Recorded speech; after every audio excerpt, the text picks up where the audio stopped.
Ladies and gentlemen, your hosts, Michael Wilkes,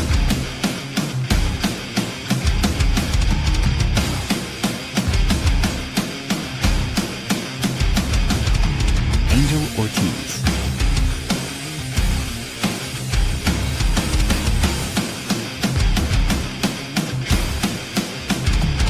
Dr. Chad,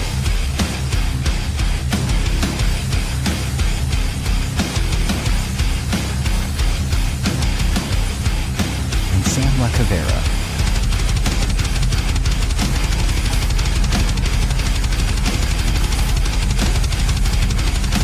Go check out beardedbrowns.com and be sure to like, follow, and subscribe. Enjoy the show. What a shakeup in the NFL this last couple of weeks. None other than today, actually. The AFC North had a major shakeup when another coach bites the dust. So now that is 3 vacancies in the AFC North. I think that's the first time I've ever seen it in my lifetime where a division is going to keep not only be competing over division titles and championships next year, but they're going to be fighting over the best coach possible. And we are going to talk about that. Actually, we're going to talk about that, and that's about it because we got some candidates that we want to talk about. But first, let me introduce to you Coach Maxson. He is from Cincinnati. He's going to be our Cincinnati insider tonight, and he's going to talk about somebody I'm pretty interested in. But after hearing what he said about him in the pre talk there, I'm kind of discouraged, to be honest with you. But he's going to be here. He's going to give us his insight, being on the ground there in Cincinnati. We'll get into that. But first, there was major news today. Mike Tomlin, Mr. Mike Tomlin, former coach of the Pittsburgh Steelers, decided to step down today because, well, he lost another playoff game.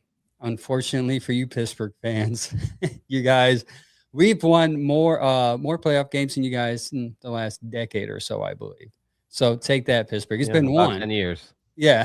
How crazy was that game? 3 turnovers and you still win. You still lose that battle. Dude, it's not just 3 turnovers. They were 3 either in the Texans' own red zone or right in scoring position, just game-changing turnovers, and just they capitalized with 6 total points off of them, and that's absurd. Shout out to Ray from the Tuscarawas Browns backers. He said Mike Tomlin left his basement for an interview. I hope not, man. I don't want Mike Tomlin here.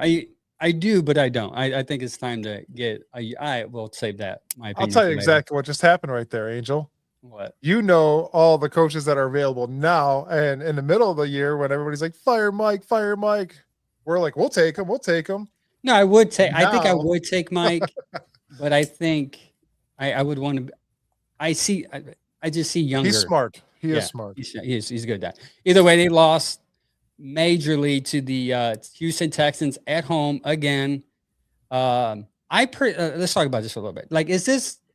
I was talking to a Pittsburgh fan earlier today. I sent you guys the thread. They're blaming all this on Mike Tomlin, and it's kind of here for me. It's it's not all on Mike. They've had a quarterback since he's been there because all he does is win. They did not say, hey, I mean, he probably refused to call it in or to tank anyways. But when you don't have a quarterback and you're patching up that major asset on your team every year with a veteran who's on his last end of his career, this is going to be the result every year, right? You win in the playoff, you win in the season, and when it comes to where it matters, you tank. It has been the result every year. They've gone to the playoffs 8 of the last 10 years, and they're in and out of the wild card round immediately and don't kill the messenger. You can't win without a quarterback. We've been talking about it for so long, and it's I guess you can put it on Mike Tomlin if you want. In my personal opinion, if you put Josh Allen on that team, they win the last 5 Super Bowls. That's just I can't prove it. I'd believe it.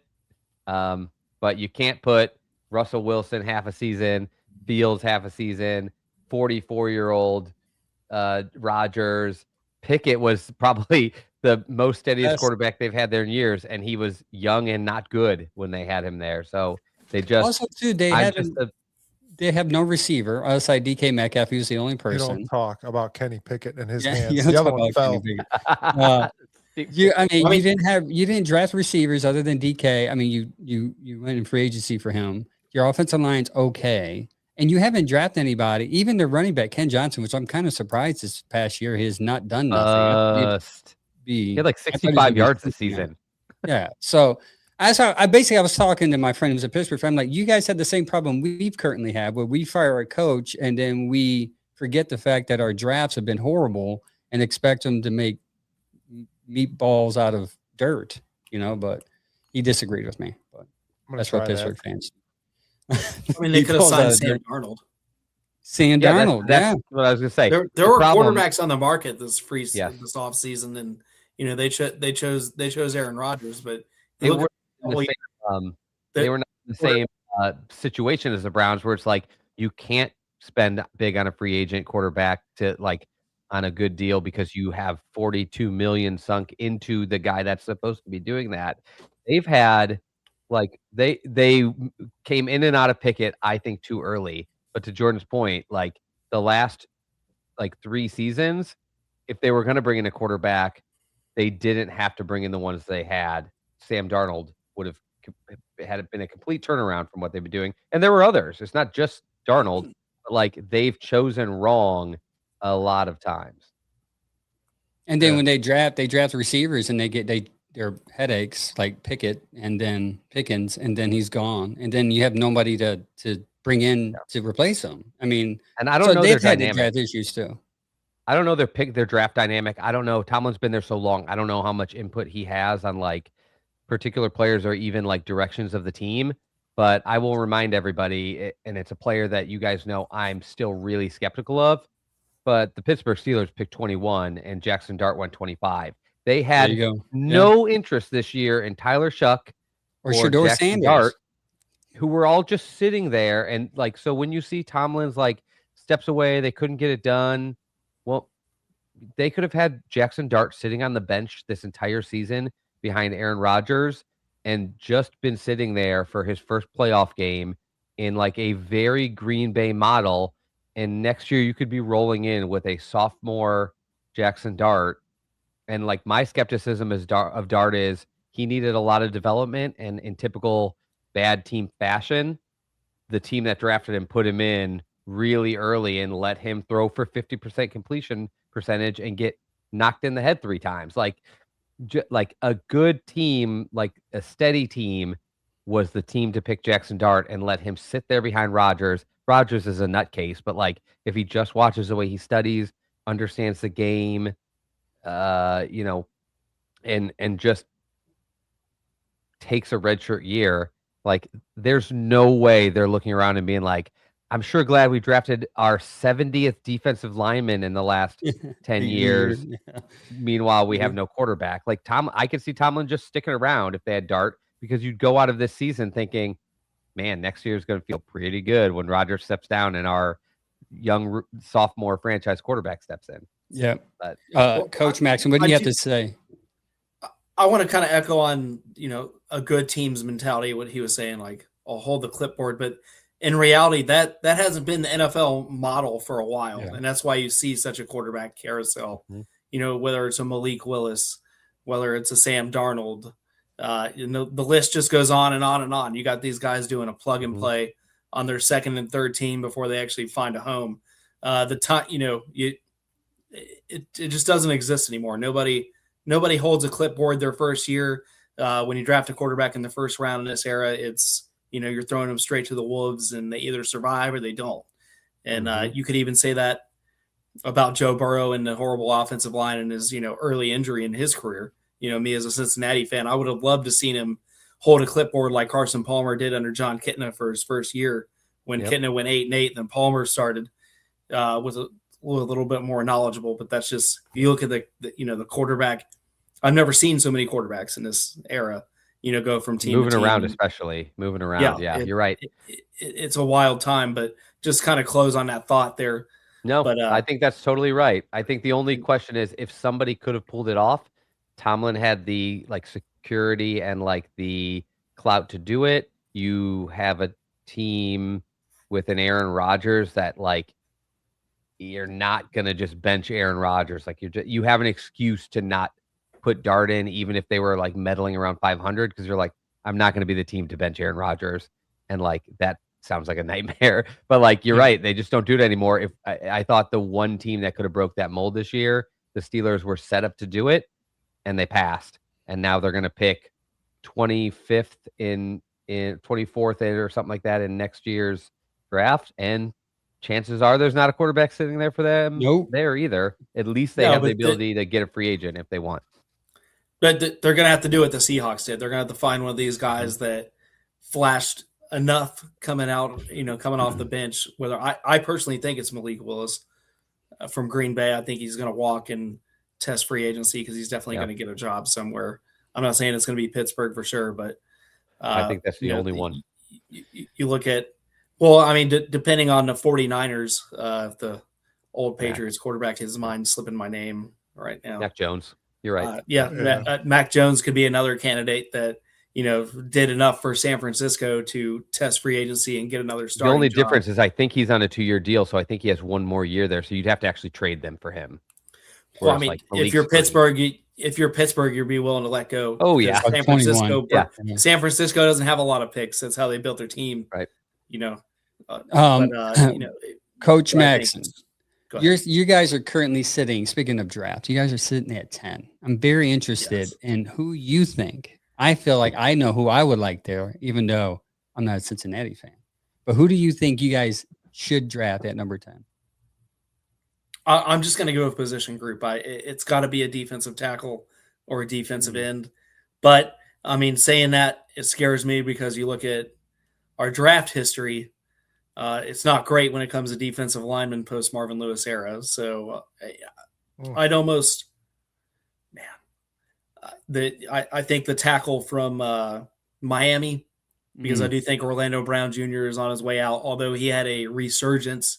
If you look at his PFF grade this year, he had a much better year than he did previously. Oh, someone else uses PFF, guys. Wow. Wow.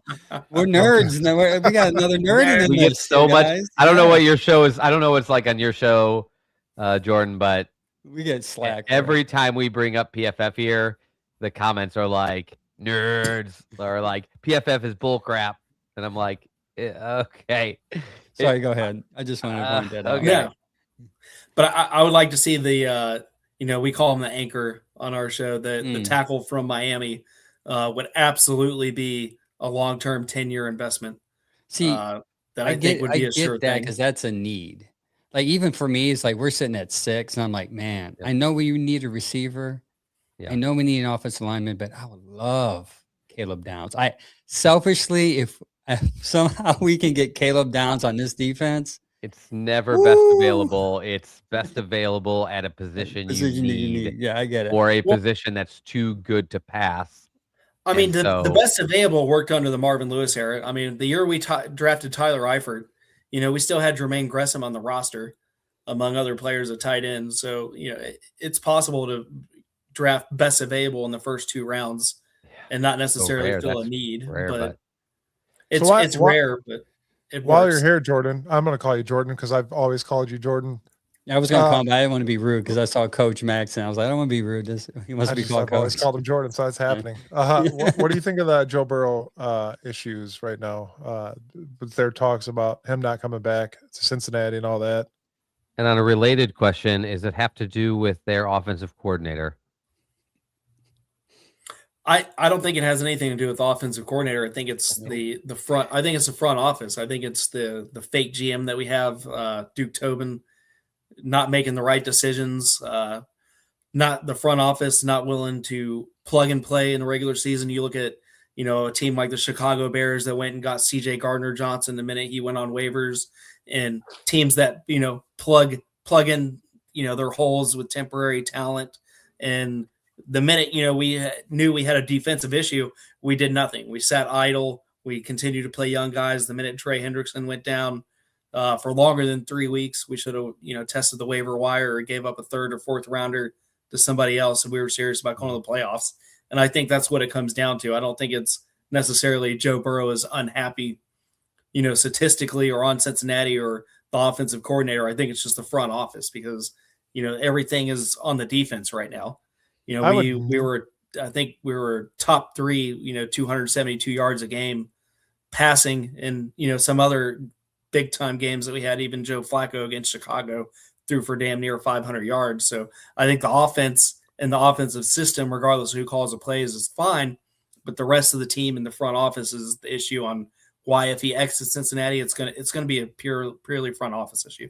Two things really quick. One, I would never trust a guy named Duke Tobin. But secondly, you're somewhat of a Browns fan as well.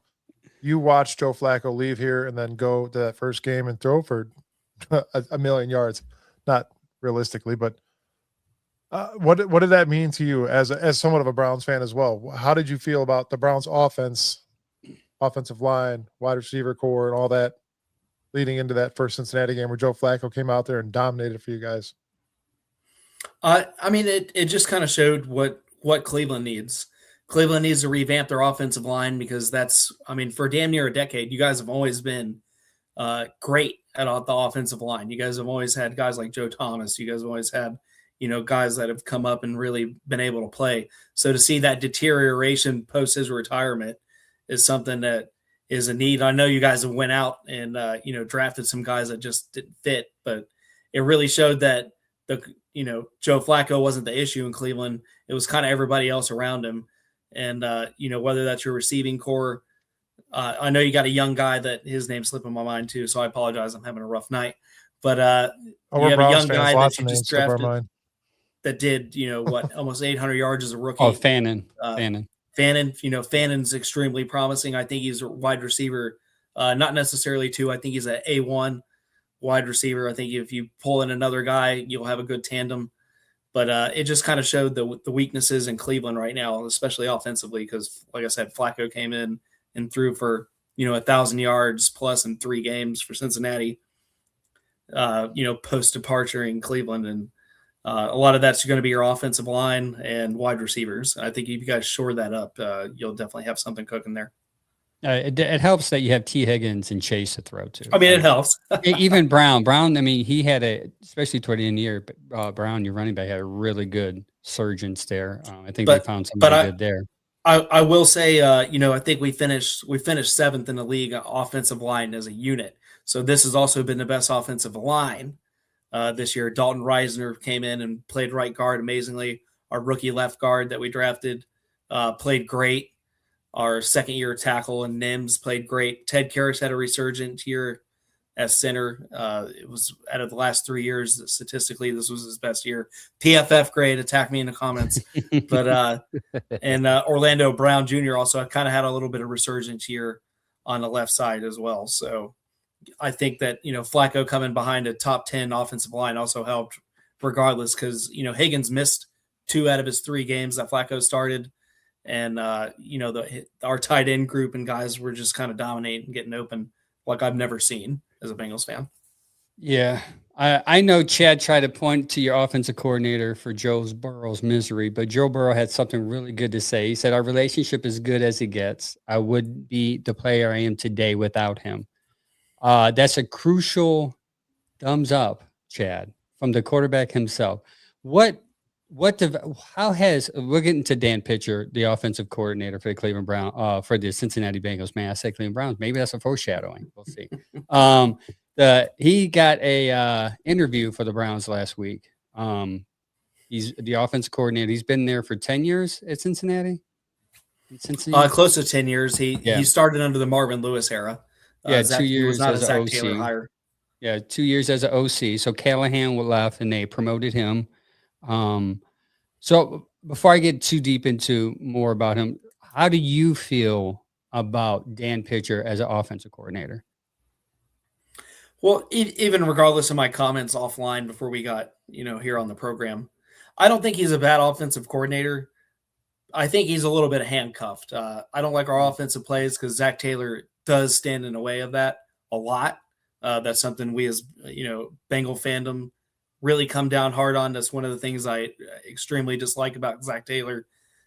He makes those third and long decisions, 4th down decisions. It doesn't go to our offensive coordinator. It runs through Zach Taylor. And I wish the NFL would just stop that shit. You pay a guy to call plays and to have a relationship with the offensive line, receivers, and quarterback. Let him do his job. And I think that's something, Callahan was kind of handcuffed as well before he went over to Tennessee, regardless of how his Tennessee tender, turned out to be. But I don't dislike him. I mean, he's a Chuck Pagano tree guy. He comes from the Chuck Pagano, brought him over to Indianapolis, originally as a scouter. Yep. Under the Andrew Luck era when they went, 11-5 before Andrew Luck had his health issues.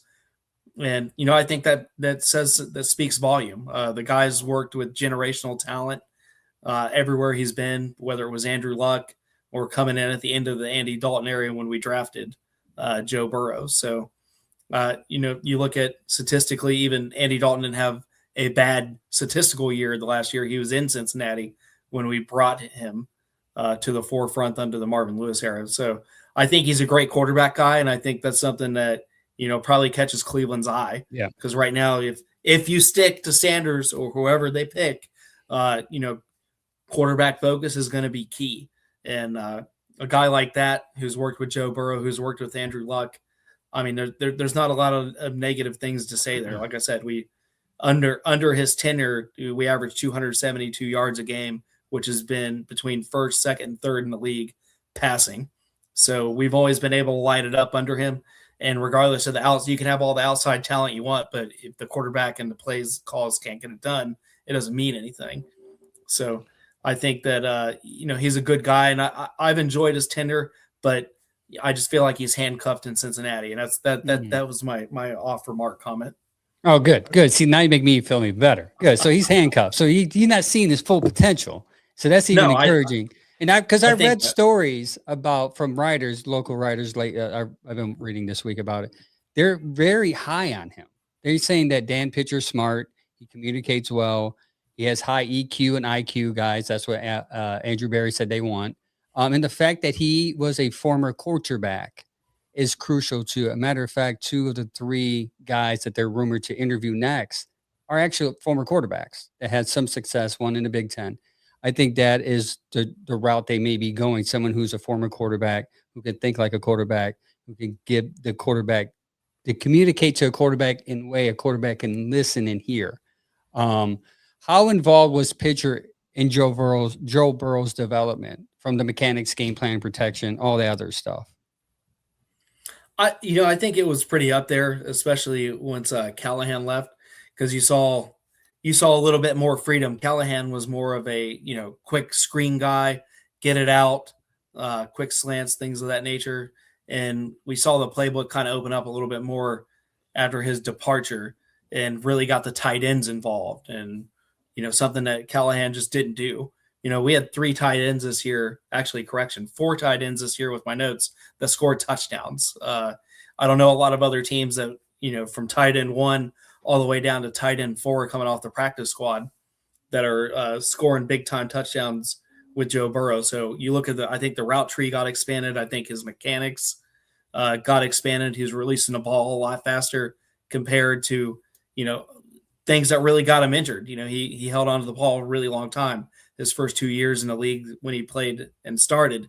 And that's something under Callahan that I think that just the timing was always kind of off. So I think he came in and he cleaned up a lot of Joe Burrow's mechanics and took his generation, what it already was a generational talent, and kind of made it better. You made him read the field better. You saw the routes. We gave him more support with the tight end stuff that he can check it down to and be secure. And I think it really elevated Joe Burrow's game to the next level. Yeah, that's good to hear, right, Chad? I mean, you look happier now. Here's my devil's advocate, and like just from the jerk that always has something contrary to say. A lot of the uptalk on this guy is his ability to work with a quarterback. Don't you feel like putting him in charge of the entire team very heavily takes him away from being able to work with or interact with the quarterback? Because he's going to be probably the quarterback's coach will be with him the most. The OC will be with him the second most. The head coach may be the third or fourth most likely coach to interact with the quarterback.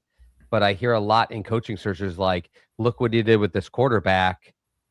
And then I'm worried, like, I mean, people said the same thing about Kevin. Like, he did such good work with Kirk Cousins. Then he came here and he had all of these other responsibilities. And so he couldn't, like, do the same level of quarterback work.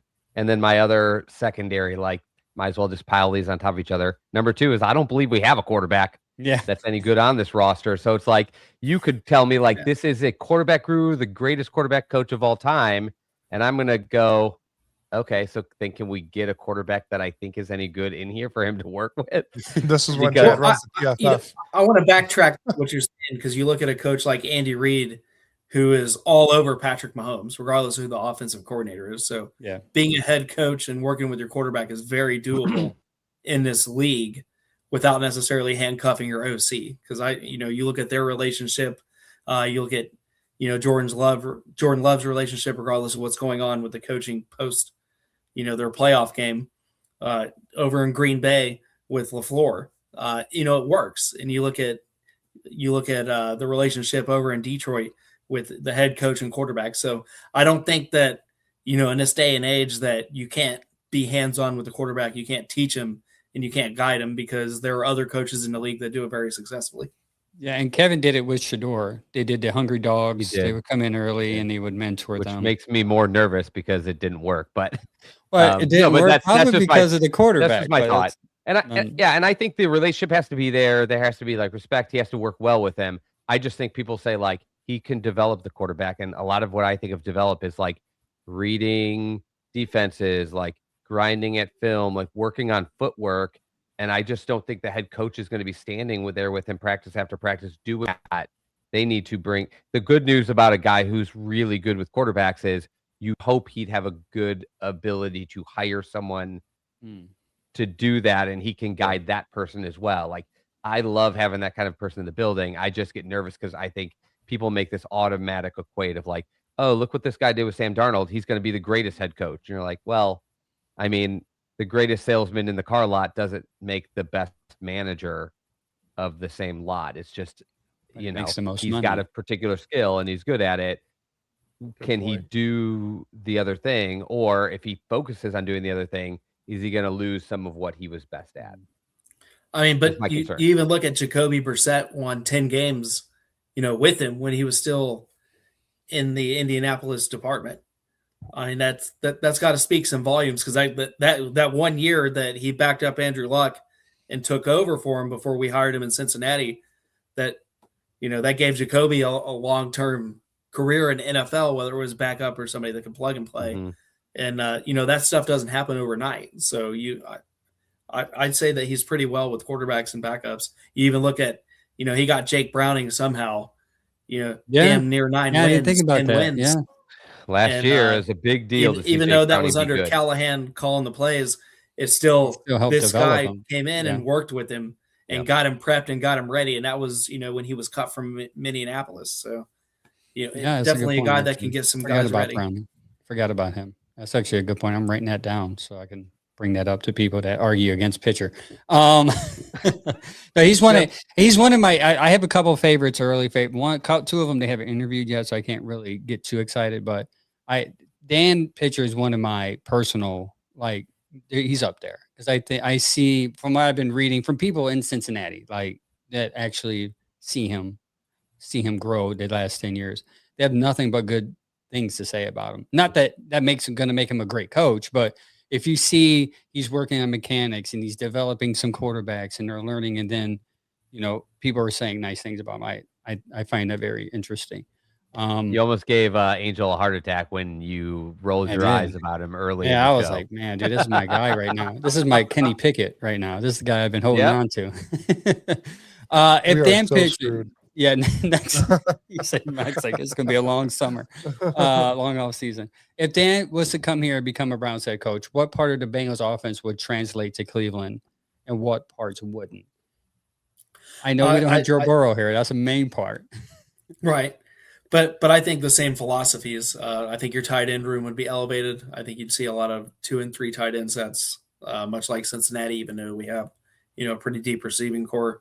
I think you're automatically, receiver is going to be upgraded, whether it's via free agency or that's probably one of the top things he's going to take in a draft if that's who you hire, because I think he's going to keep Shedeur Sanders as day one, regardless of if you think he's not on the roster or not. Shedeur Sanders going from, quarterback 5 before you got rid of Kenny Pickett to quarterback 1, not a lot of time to get ready and be prepared for real-time gameplay in the NFL. So, those are my personal comments on the matter. But I think you'll see an elevated screen game. I think you'll see a better run zone. Okay. Zone runs, stuff of that nature, with the quick backs that you do have already. I mean, look, we took a 7th rounder in Chase Brown and made him 1,000 yards on the ground, 400 yards in the air. You already got an amazing running back from Ohio State and Ole Miss combined, from college. That dude's ready. I think you'll see an automatic elevation on, his performance, both in a pass game and in a run game combined. So, I think those are the things that are going to come with him from Cincinnati. You bring up screen game, and a lot of people don't know this, but I do because I'm bored. Shedeur had the best, as far as quarterbacks over 200 throws, had the best percentage in the screen game this year. And that's where his bread and butter was. Like in a screen game, Sampson obviously got speed. That's like when people say, well, he averaged his air yard, he averaged this much. I'm like, yeah, but his yards, like short yardage throwing, it's like 5 yards per, but the yards, sure. Yeah. He averaged 8, but in the air it was like 4 to 5. But because of the screen game worked so well for him. And I think I find that encouraging for me because I think as Kevin's offense, I wonder if Dan Pitcher's the same way. That's what I'm going to translate here. Does he work from inside the line out, or does he work out from end to the line? I think he works from inside out because you look at a lot of the Bengals runs start on the inside, and we hit them with that zone, and that those are the runs that once we sweep up, once we suck all the linebackers in, and we get everybody they're going to go in between the tackles, and he changes it up. And that, that's when we hit the home run balls in the run game. So I think, you have two backs. I think that will favor Shedeur because I think he did well with that. Once they started setting up that screen game, that's when he was able to throw to Isaiah Bond or even Judy when he decided to catch some balls here or there. So I can see that working well. And now I can see why they interviewed Dan, because Dan is probably a replica of Kevin, just maybe more innovative in the way he approaches things. I hope. At least. Well, I guess we'll see. Either way. So you don't have to answer that last question about Shedeur because it seems like you're a fan of Shedeur and you think he can develop Shedeur. Absolutely. Nice. See, that's encouraging, Browns fans. You see, I'm on Dan Pitcher, and part of the reason why is because I think he can develop quarterbacks. And look at that. We're bringing another baseball guy called Pitcher right to the Browns. Another baseball guy. We can all agree the quickest way to success is having a quarterback on this team that's currently on the roster to rise up amongst the gravel dirt that we've had there in Huntington Bakefield to rise up and to be a star. So for me is I want to go all in on whoever it is, whether it's Watson or Shedeur, and hopefully one of these guys that are going to come in offensively and change the culture to where, I think Shedeur can be good. And I've said this a couple of times on the podcast. Like, I think for the next couple of years, he might need to manage the game just to get comfortable with learning defenses and, the speed of the game, whatever. And I do think he can blossom into something special. My issue, and Chad would agree, is his decision-making is sketchy. Hero ball. He loves his hero ball. Yeah. The question would be, which coach, is it Dan Pitcher or somebody else that can reel him in without like breaking who he is, and that's tough. You know what Shedeur stands for? I think Kevin tried to reel him in, but it didn't work. He just performed really poorly. But do you think? Go ahead. Sorry. When you start when you start quarterback 5, how much reeling in do you really mentally take? I mean, like I said, he had 4 other quarterbacks on a roster above him. Reel him in, like get him to stop trying to go downfield on every play because every play doesn't need to be Hail you don't have a receiver to Travis throw Hunter. Right. You're in the NFL now. You can't just be like, I'm going to launch it. Travis will get under it, and then we're going to score. And it was very apparent that they were trying to hold him out to like let him get over some college habits, to me anyway. And then when he got in, it was still a lot of like, I'm going to run around and I'm going to make this play. And Angel and I did a ton of like film reviews, and it was always like, okay, hike 1 second, 2 seconds. Jerry Jeudy is open for like a 4-yard gain. Yeah. Shador rolls out, Unreliable. starts right, cuts back, rolls back, like tries, and then he goes deep with it and it's picked. And you're like, you got to take that 4 yards and maybe he can break it for another 3, like 5, 6, 7.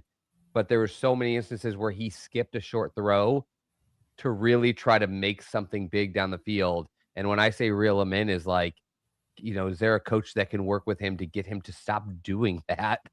You know, we knew our offensive line wasn't great.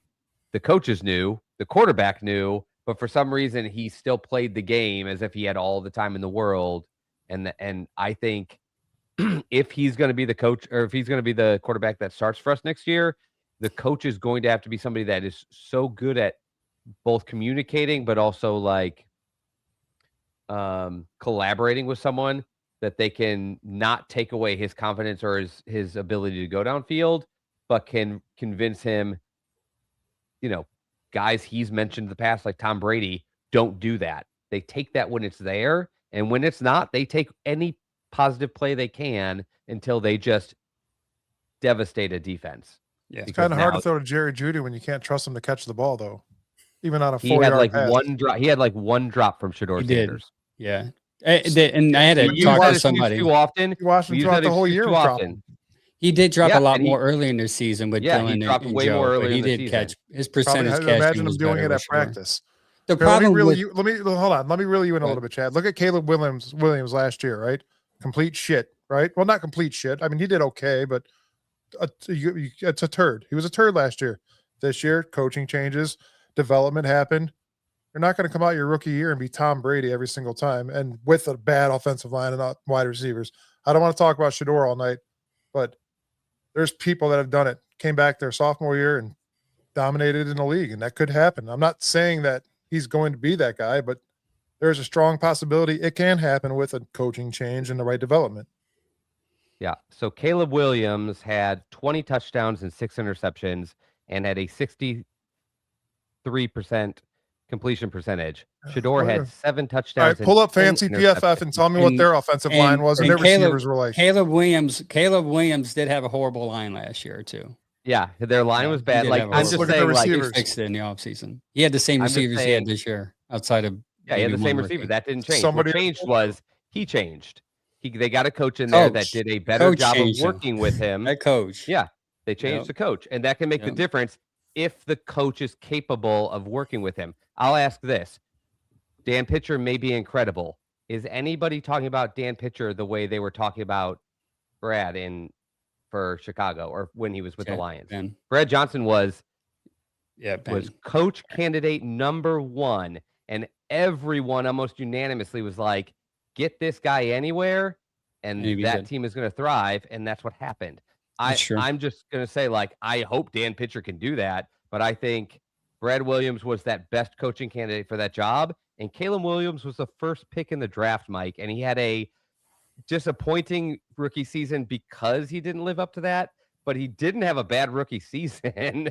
He threw for more yards per game. He threw for more touchdowns than interceptions.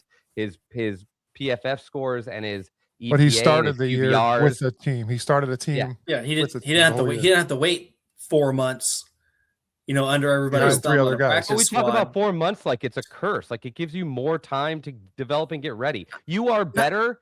You are better if your first game is game 10 than if your first game is game 1. Find me an NFL coach in the league that says my quarterback is better off in game 1 than he would be if he started game 10. No head coach or quarterbacks coach is going to say that. They want extra time to work with you and get you ready. And I'm not saying, like, of course, his 16th game in the season will be better than his first, no matter when he starts. But no coach in the NFL, literally, Matt LaFleur came out and he said, if every single quarterback sat for their first year, the entire NFL would be fixed of this quarterback problem. But we don't do it because we're impatient. And that theory resonates with coaches in the league. They know the longer I have to work with this person before he's out there under fire, the better he should look to start. And it doesn't always happen. But to all the people out there that are like, if he started in the first game, he would have been awesome. He might have gotten killed. He might be out of the league if he started the first game. We What don't I'm saying know, is but I'm just saying giving me it's not an stats for a guy that automatic. played an entire year Wait, when the guy Yeah. that came in at week 10. What are you going to say, Coach? No, I'm just saying, like, it's different if you got drafted and told on draft night, you're going to hold this clipboard for 12 months. Yeah. But you're the future. That was not Shedeur Sanders' road. Shedeur Sanders' road was you're drafted because Gabriel's drafted because that's what the GM wants. You're drafted because this is what the head coach wants. And then we signed Kenny Pickett before we shipped him off to Raiderville. And yeah. You're in a basement. So he started with the mentality of being in a basement. So, I hear you're like, oh, he wants to make these deep throws. He's probably like, feels like he has to. He feels like he has to. And not playing behind a great line, I wouldn't compare him to Caleb Williams, because Caleb Williams, the Bears went and got him, elite receivers. The Bears went and got DJ Moore. The Bears went and got good tight ends. He had weapons on the outside. He had Darnell Mooney before he went. I'm saying we don't have weapons. That's what I'm saying. We don't have any weapons. Yeah, and I don't disagree with that. That's not my point. It's less of that, and it's more of like, there's got to be a head coach in here. If he's going to be the guy, there has to be a head coach in here that can really both harness him and at the same time, like, calm him down. Okay. And that's a hard thing to do. It's hard to be like, Dylan Gabriel he's calmed down already. You're the opposite. You're going to be out there begging him to throw the ball down the field. There are those guys. There are guys that you're like, dude, you got to take some chances or we're never going to win a game. And I think some guys are talented, but will never be a franchise. Like Jacoby Brissett will never be a guy that you're like, you got to dial it back. You're trying to do too much. He just doesn't go that. He doesn't have that kind of that mentality or ability. But like for Shedeur, it's the opposite. Like he really wants to go for it. You need somebody, to me, that can, you need a group of coaches that can get him to take a step back and take a breath and come to that mentality that you don't have to do this all on your own and you don't have to like make a hero play every time, but you also can't take away those things that make him special, like that ability to not buckle to pressure, or that Pittsburgh game or that Cincinnati game that you watched, Coach, to end the season, that he had a terrible game, but that last drive that he had in for the win versus Cincy, he didn't miss a beat. Like it looked to me like it did not affect him at all that there was a minute and 40 seconds to get that ball in scoring range. And some guys, to me, that's a very like innate trait that some people can just do that. So you don't want that to go away. But I mean, on top of being sacked 6 times, I mean, the guy played cool collective. Yeah, I agree. We're going to let you go here, Coach. Thanks for joining. But first, before we let you go, give us every site that you're on, every because you have a podcast, Max Report, right? Yes, sir. So let people know you just had a Ohio State commit on yesterday on your site. So give everybody where they can follow you. And trust me, it's a good podcast. I watched that episode yesterday that you had. I recommend give him a follow. It's really good. What is all your handles? We appreciate it. You can find we're still under the Ohio Sports Talk at. Mm-hmm. So visit us at Ohio Sports Talk. We're on Twitter. We're on Instagram. Twitter, also known as X. We're on Instagram. We're on TikTok. We're on Facebook. Give us a like. Give us a share. Come visit our YouTube channel. We have all of our replays there. We got the Ohio State commit. We had Coach and Lieutenant Governor Jim Tressel on before that. So we're always having good guys come on. And, they also had didn't you have Tressel on too? Yeah. We had Jim Tressel on twice leading up to the game. So it's a fun time. You guys are covering Ohio State. Obviously, you're covering Cincinnati. What do you guys span on? What else? Right now, our primary focus, our last couple of guests outside of Jim Tressel have been high school athletes going up to the next level. We're trying to give them a voice We've had West Virginia commits come on. I had Mr. Football of Ohio runner-up that's committed to Air Force on before that. So we got these guys going to the next level on college, giving them a voice, giving them who they are as a person, getting a personality out there so they can get their brand, the NILs, attention, anybody that's willing to kind of take them to the next level, and really just kind of explaining who they are, outside the talent and numbers. So it's been a fun experience working with definitely some young guys. That is All awesome. right. Yeah, we'll have you back on. Maybe we can have you on when we play Cincinnati next year. That means you'll be on twice. Little game going. I could count. I'm for it. And you guys have any other draft stuff coming up? I'd love to be back on closer to April because, a lot going on our division. That's a good idea, actually. I do like that. Yes, we could do that. Well, I'm sure we'll have a big draft party with like 12 people in here. It'll be a blast. Chad will hate every one of us. All right, again. Bring him back. Let's go. Yeah, let's do it. Thanks for coming on. We'll talk over PFF scores later. Thank you for having me on, gentlemen. It's been a pleasure. See you soon, man. Bye. Yes, sir. Yeah, that was good insight, man. Dan Pitcher, he's handcuffed. Could be better. Like it could be good. That's fun because that's the guy that I honestly, like I said, in this list, somehow him being in our own division, I just didn't know anything about him. So it sounds like he's got a lot of upside in the offensive quarterback room. An odd similarity in the terms of some of the way he talks to Kevin Stefanski, given the fact that those two offenses do not look similar at all. Reasonably, totally different personnel. Like to Mike's point, like if the talent is not there, like it's never going to look the same. But it was interesting to hear some of those things from him. Yeah, if you can hear, I can see similarities to that as I was like reading up and listening and watching some stuff. That's why I say I think what limited Kevin was the weapons. He didn't have the chase because it was never drafted. It was never given to him. You know what I mean? So I think if he had the weapon, he would have used the weapon. But we can't beat the dead horse with it. But our next guy, we're talking about candidates. The candidates that we've recently interviewed are those that are rumored to be interviewed. Also, too, before we end there, also too, what's intriguing about Dan Pitchers, he talked about Indy. He spent some time in Indy under Coach Pagano. Also, who was there was Andrew Berry. Andrew Berry was his boss in the scouting. So he was a scouter and then turned into a quarterback coach and then OC. So there's a connection there with him and Andrew Berry, something to watch for. And do not underestimate that because there often is. Always a connection. There's always a connection.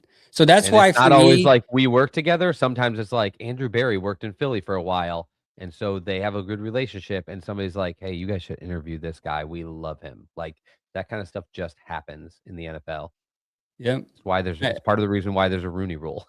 Yeah. I saw guys just hire who they know and like.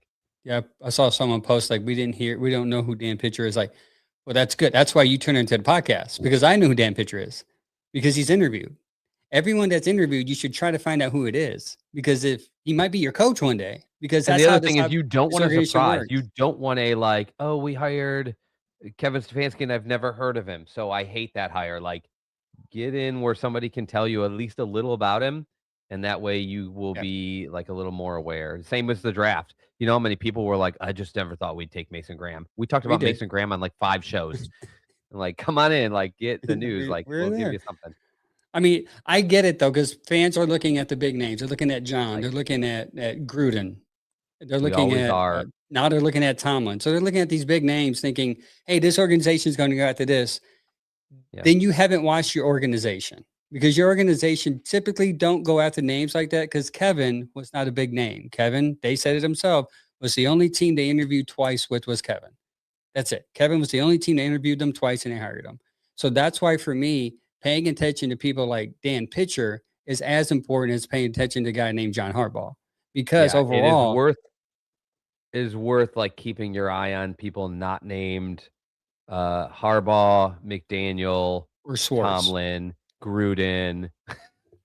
Stop Jim looking at Schwartz. Gruden. we got to keep it realistic, guys. The guys that are on the Yeah. team, such as Tommy Rees and Schwartz, there's a process at the end of every year where Right. no matter what, they're getting interviewed.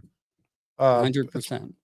So Now James Frank is now intrigued by a pitcher. So You see, this is what we do. We bring insight to the listener.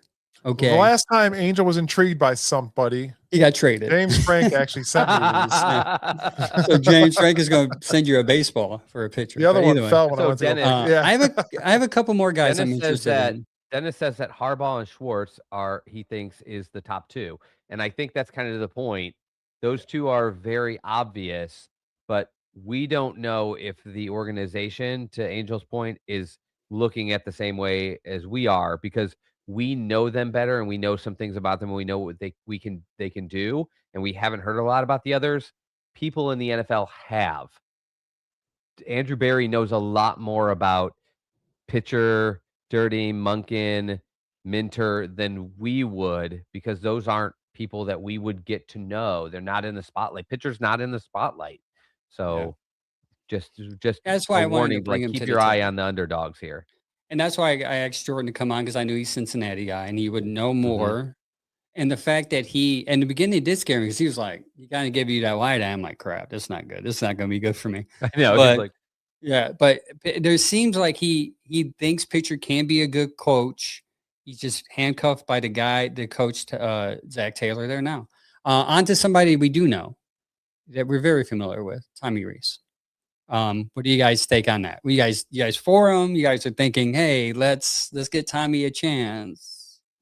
I just don't see any world where you take Tommy Rees in like his third year in the NFL and you put him as a head coach, and that is taken seriously by some of the players on the team are older than him. Like I'm not saying age is everything. I know people are really excited about young people, but the guy's got 3 years of NFL experience.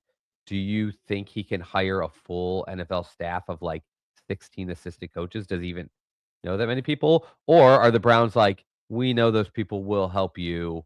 Yes. We're not worried about that. We'll keep the DC. But like Yes. you're Jim Schwartz, you also basically applied for this position. You feeling real excited for Tommy Rees to be your boss?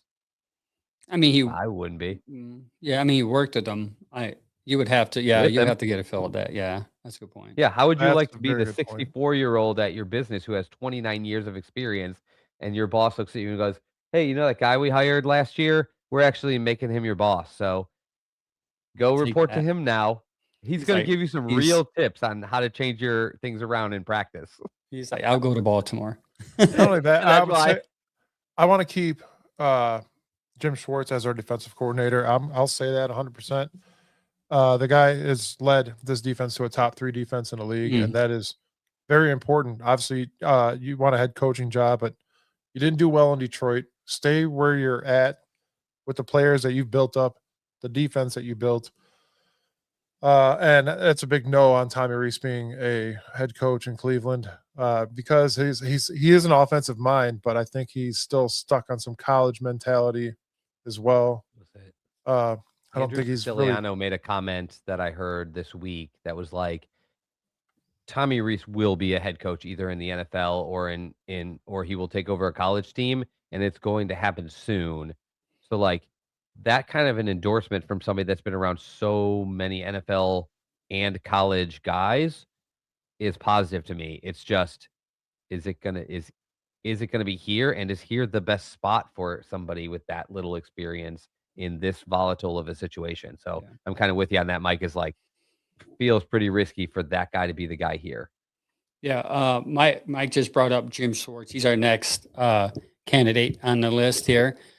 Pros about Jim Schwartz. He's won the 2023 Assistant of the Year. He was the actual NFL coach from 2009 to 2013. Now, here's the thing I don't understand. I think I brought this up to you guys. He only had one stint as an NFL head coach. And then you get people like Pat Shurmur, who look just dumb, darn right, and horrible, leave the Browns and then go to the Giants and get another job. It's weird to me that this guy, granted, he didn't do too well with good talent in Detroit. And again, he's not in charge of the offense. He probably was in charge of the defense. has not gotten a job. He's only The had. second time I thought I around. read that like this year was the first time he's had another head coaching Yeah. interview. He was out of the league for a few years. Mike Vrabel brought him back Yeah, that's into the what's fold. like doing my research on him. I'm like, how is it that he's never got because most coaches get second runs. Like Matt Eberflus will probably get a second run. He was the freaking coach from Caleb Williams, and he was horrible. But like Jim Schwartz has never gotten not saying that I want him to have a second run here, but it's weird. It makes sense why Baltimore kind of interviewed him to see where they're at with that. And the owner did say, we will pick a coach. We may pick a coach with a losing record as long as he fits the culture here. So we've had 2 coaches here with losing records. That's Schwartz and Kevin. So, and they both interviewed there. Something to think about. That Can I would make be like a presumptuous assumption yes. that kind of like people aren't going to want to hear this? I might as well talk trash about Shedeur Sanders when I say that. Oh, what happened? No, Maybe Jim Schwartz. I muted you for like 1 second. Sorry. Maybe Jim Schwartz just sucks. Yeah. And our I'm- defense is just that good. As a head No, coach. I mean, maybe people don't like working with him. Maybe he does not a good interviewer. Maybe, like I said, maybe the best car salesman on the lot is kind of the person that annoys the most other coworkers, and people don't want to work with him. But guess what? He's darn good at his job, but it's a different job. Like, as long as he's a salesman, they're like, whatever, go do your thing. But if That's a good somebody point. finds out like, oh, they're making him our boss, like, oh, I hate working with him. Like, maybe there's a chance he either just doesn't interview well or he just doesn't work well with others. And that's how you end up out of the league and not getting interviews, because that kind of gets around. It's like, dude, he's an incredible DC, but man, he is tough to work with. Do you also think too that he is a beneficiary of amazing talent on the defensive The side? talent's awesome. Yeah. I think it's both. Like, I'm not going to say like, oh, he has no part of this, because we had like, I just think he is a really good defensive coordinator too. I think a lot of people would vouch for that. Like, he's got a interesting scheme that's always going to be risky, but like It's beat I think a he is couple good, times. but Yeah. it's hard to ignore the fact that right now the talent is really good, and they've spent like all of their top draft capital and free agent money Yes. on defenders. So they've given him a really good shot. So Yeah. maybe since that's he's it too. Maybe people look at it and they're like, well, he's done a great job with this defense, but Myles Garrett, Denzel Ward, Schlesinger, like, Mason how, Graham, yeah. you're not looking, nobody's talking about Zach. Collins. Jordan Maxson was just talking about basically like, he is obviously not a fan of Zach Taylor, but Joe Burrow and T. Higgins and Jamar Chase and Brown, like, yeah, that's Yeah. going to work. Yeah, So- I'm not sure what coach goes in there and the offense looks awful. Like, they're just really good. Yeah, players. before we move on, Schwartz dominance since he's been here from 2023 to 2025. First in total yards per game with 298, which is the only defense in that time span to average under 300 yards per game in that time span for 2 years. First in For opponent's defense? first down, 16. First in the I third would down say that percentage. is the most important stat, is that Yeah, the yard, when you yards. look at a defense, yards allowed to me is by far the most telling stat of your defense. And this is why I don't understand why he never got a second opportunity, because these are the important stats. This is the only stats I book because they're important. First and opponents first downs allowed with 16. First and third down percentage, meaning they're getting off the field with 33%. First and fourth down percentage, meaning they're stopping people, getting the ball back, which is basically a turnover, with 41%. And first in tackles for loss with 342. What's that red zone? Oh, I didn't get the red zone. That is an important one. I didn't think about that. Next time I need to send that list to you so you can remind me. That's actually would've been a good one. I thought you had it on there. That was my fault. Yeah. Here's Angel. Here's a bus, and No. That's actually a good stat. I have to look that up. Actually, to be honest with you, it's probably pretty high because he's not. I do remember them, especially 2024. Their red zone defense was pretty bad. I think it was like, By the way, 40-something% of the time. They were nobody scoring in the rush red out zone. and say like, oh, I heard on the Bearded Browns that Jim Schwartz is kind of hard to work with. And that's literally just like a presumptuous from statement based California. on like I don't know what else it could be. Like he seems Then you like shouldn't have said a it. very you know, qualified coach. I So just like, is it something yeah. we would never know? Like he's just a really tough boss. Dennis just said you guys secretly don't like Jim Schwartz. No, we like Jim Schwartz. As I love DC? Jim Oh, we love As Schwartz. a Jim Schwartz as DC, we love DC. Jim Schwartz. We're We're Did you just saying, say you nervous love about Jim him as Schwartz, head D? coach. look, listen, we're looking for a coach. Well, I can only speak for myself. I can't speak for the podcast. I'm looking for a coach to maximize this offense. Mhm. It's specifically a quarterback that struggled as a rookie last year, especially if you bring him as QB1. Jim Schwartz is a great defensive coordinator. Him being the head coach is not going to benefit the side of the ball in which was the worst in the league for the last 2 years. I have one counter to that. He has a ton of NFL experience, and there is a very good chance he's connected to at least some really good offensive mind or offensive coordinator. And the best Maybe. thing you can hope if he were to become head coach is that he does I mean, Mike Vrabel is a very well-rounded coach. We all liked him. He was able to keep Josh McDaniel, who is just an incredible offensive coordinator because they have a relationship already. Like, would Jim Schwartz have a relationship with a offensive group who can come in here and get things done so he doesn't have to worry about it, that he can trust to run the offense? That's what I'm saying. I'm saying keep Jim Schwartz here. Obviously, he had that top 3 defense in the league. That's just crucial. You need defense to win games, but hire an offensive mind for a head coach. I think that's what we obviously need. Somebody that could produce a quarterback and somebody that could help a rookie quarterback and coming into his second year.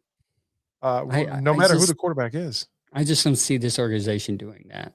Neither do I. From what we Andrew do everything Berry ass said. backwards. Yeah, from what Andrew Berry said, he's looking for somebody who, and it's specifically, if you break down what he said, he wants somebody to do in-game adjustments. And there's times Jim Schwartz struggles defensively with in-game adjustments. He struggles against the people that are smart, the up-and-comers like the Ben Johnsons, and the Ben Johnsons, even McVay's, the smarter offensive guys he struggles with who are innovative. He struggles to stop that type of offense. And I think they want somebody who is as smart as those guys. And right now, I don't think Jim is that guy. Now, I would keep him from a defense coordinator. If that rumor is true where he would stay. I won't count him out as the fact is if he's going to be kind of a CEO type head coach and he can bring in the right people, that's good. But he doesn't give me the feels as far as like what all of us want to improve next year. Yeah, that's my worry. Next one is a defensive coordinator for the Seattle Seahawks, Aden Durde. No. Dirty. I didn't say no. Like I thought you said. I'm saying no. Yeah, your name says it all. Dirty. No. Can I do just a mini thing because we can't stay too long on these guys? But Mike asked earlier, like Jim Schwartz got a request to interview with the Ravens as well for a head coaching job, and Mike asked, like, do you think some of these guys ever just bring a guy in for a head coach interview so they can hire him as a coordinator instead? My answer would be yes, because you bring Jim Schwartz in the building, you interview him for head coach, maybe you love him and you make him a head coach. But maybe the Browns hire Aden Durde and he's a Seahawks defensive coordinator. And he's like, I'm actually going to switch and run the defense. And actually my line coach is going to be my DC. And now all of a sudden Jim Schwartz is a free agent and the Raiders bring in a head coach and go, hey, we really love Jim Schwartz. Can you work with him as DC? And that's how that connection was already made. They were able to interview him. They couldn't interview him for DC because he signed with the Browns and you can't do that, but you could interview him for the next position head coach. And then when he gets released, if he does, you've already had him in your building and you know whether you like him or not. Yeah. So that's the one situation where I'm like, maybe they just want him in the building. And if they like him as head coach, they got him. If they don't like him as head coach, they have a leg up over everybody else who might be thinking about him as DC, which he obviously, I think most teams would take him as DC. Yep. Next up is Todd Monken. The thing to talk about Monken is the fact that the reason why Jim was fired is because he didn't want to let go of Monken. And Monken helped Lamar Jackson win the MVP award in 2023 with 41 touchdowns in 2024. And all the reports that come out of Baltimore saying Jackson did not want to work with Monken anymore. He wanted him fired. And John said no. And the owner chose to go with Lamar over the opinion of John. So now you have an owner in Baltimore who's side by side with Lamar trying to find a coach that he's happy with. So basically, Lamar's running the team. Which we've seen before. Yeah. We've seen coaches get moved because RG3. They favored RG3 over the coach. And, that kind of stuff, that is not news. And I could see a situation where an owner's like, I love this quarterback and I want to favor him and he's going to be around here longer anyway, or whatever it is. Plus, Todd Monken got let go, but let's just face it, Harbaugh has been there for almost as long as Tomlin, and that stuff does eventually run its course where you hear the same message over and over, and it just doesn't hit the same as it did 10 years ago. Mike, you like Monken? Yeah. I'm sorry. I'm reading the comments, and Dennis keeps on saying Halfley, which he was already here in 2014 as a cornerbacks coach. Yeah, Whit Baker. Secondary coach for 2 seasons from 14 to 15. I'm sorry, I was reading up on him. But yeah, Monken. And then he also made a comment that said Monken would come here if Harbaugh was offensive coordinator in Cleveland. Wait, Monken would be Harbaugh offensive Harbaugh's coordinator OC. in Cleveland. Yeah. And actually, I agree. That's worth bringing up. Like Monken, again, they got him in the building. They interviewed him for head coach. Is he a legit head coach candidate? Yeah, probably. He's got good NFL experience. He's been successful for multiple teams. He's been interviewed multiple years for head coaching jobs. This isn't his first, like, oh, hey, this is a guy that can do it. He's a reasonable age, but it's also the idea where when the Browns hire Harbaugh in a couple days, guys, it's never. Did you say the Browns? I gotta stop reading stuff. Did you say the Browns hire Harbaugh in a couple days? I agree with stop wishful reading. thinking. Pay attention to the show, Mike. With the 5% chance that you gave us today. Yes, I'm saying he said Monken would be Harbaugh's OC in Cleveland. I'm joking. Harbaugh is not going to get hired in Cleveland in my guesstimation. But yeah, I could see if wherever he gets hired, including Cleveland, if he was that attached to Monken that he was willing to like get fired from him, lose his job for that guy. Yeah, he'll bring him back. He'll go take him somewhere else too. If Monken doesn't get a head coaching gig, you can bet you've got the start of his staff right there. Yeah. Who's mad at your speculation? Look at this. Don't be surprised if Schwartz doesn't get a head coaching job. He might follow Stefanski to be his defensive coordinator somewhere else. I would not count that out either. And like again, the reason the Browns didn't cut him when he cut Stefanski is because you don't want to make that easy. Yeah. You want if Stefanski goes to the Giants is like, I'm gonna bring Schwartz here, and you hire, Todd Monken, and Todd Monken's like, I actually know Jim Schwartz, and I like him, and I want him to stay here as DC. Then you just don't make a move, and Jim Schwartz is staying with you. Yeah. So that is a. By the way, those reports are out that they want to keep him. Like Todd Monken is a pretty reasonable choice. I will blame everybody for wanting to fire Kevin if Jim Schwartz leaves. By the way, this show wanted to keep Kevin because we knew this domino effect will happen. Shador will be impacted and your coordinators will be gone. And everybody thought, well, you can keep him. It doesn't work that way. And I like both of our coordinators. I just didn't like the special teams coordinator, but we were worried about what happens to Shador, not only his development, because now you're bringing in maybe a whole new offense, new messaging. Like he's been getting literally like special hands-on tutelage from your head coach in the thought that this was a long-term potential option. And worst of all of that, Jim Schwartz is the worst piece you could possibly lose. Yeah. He's really good at this. On to the next side. Mike McDaniel's interview this week. Or was it last week? Man, these days are going together. I was in jury duty today, so all the days are coming together. This weekend, right? This weekend. Mike McDaniel's, former head coach of the Miami Dolphins, 35-33 record, 2 playoff appearances, was the Browns receiver coach, and I want to stop there for a second. Was the Browns receiver coach in 2024. There was an incident happened with him and Josh Gordon in the airplane. They got drunk together, and that's what got the ding on Gordon's suspension. But my question is this. You mean 2014? Yeah, 2014. When I say 20,000, I'm sorry, You 2014. were saying 2024, then you said Oh, Josh Gordon. 2024, no, I no, was yes. like, My fault. was- 2014, Josh Gordon. What is one of our main problems on this team, other than quarterback and other than offensive line? wide receivers. Culture. That all of it, right? All of it. Mike McDaniels is a former wide receiving coach who's developed not only the quarterbacks on Miami, but he's also developed Waddle and the other receivers. What makes it intriguing for me from Mike McDaniels is that we have never had a consistent good receiver here, also quarterback. And he's developed Tua into being a good quarterback. He developed good receivers. So I would be on board if Mike McDaniels comes here as our coach because I think he is innovative. I do think he is smart. A lot of people don't like him because he looks like, a California kid. I personally The like the Browns fan vibe. base is going to hate him. Yeah, Browns fan base is Cleveland gonna hate him Vice because he City. doesn't spit enough. But Yeah, went yeah, to a he smart does. kid- His He went to mouth a is so smart kid numb. school. yeah, he went to He went to Yale. a smart kid school, but he does know how to party, and I feel like that's a nice connection with Browns fans. Cleveland fans can party. Yes. But yeah, for me, I would say thumbs up on McDaniels that they hire him. What about you guys? I'm okay with it. Honestly, he's a great offensive mind, apparently, and I'm not totally against the guy. I would So can't grow a beard.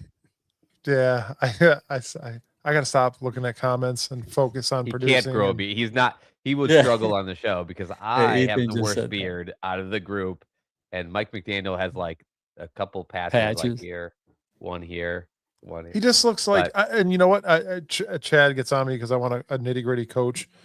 Mhm. He seems a little soft and he's a little short guy, and he's Skinny. he looks like he's about to start Cleveland Vice City, like Grand Theft Auto status. Like it's just Hey, it'll match up downtown right now. I mean, it'll go well with it. That's why they want I to get don't the know. stadium out of there. his one thing his they post did- game interviews and all that too are it's funny. So Cleveland will love him because he's got some charisma to bring for sure. And one Yeah, thing he's that definitely he runs a pointed- good press conference, but it's Yeah. not the style that Browns fans like. He'll talk a lot more than Kevin. He'll spill a lot more, but he's not like sarcastic. going to be Tomlin or Dan Campbell, who's just like mean looking. Like it's not that. He's not that guy. He also went to Yale, and so nerd.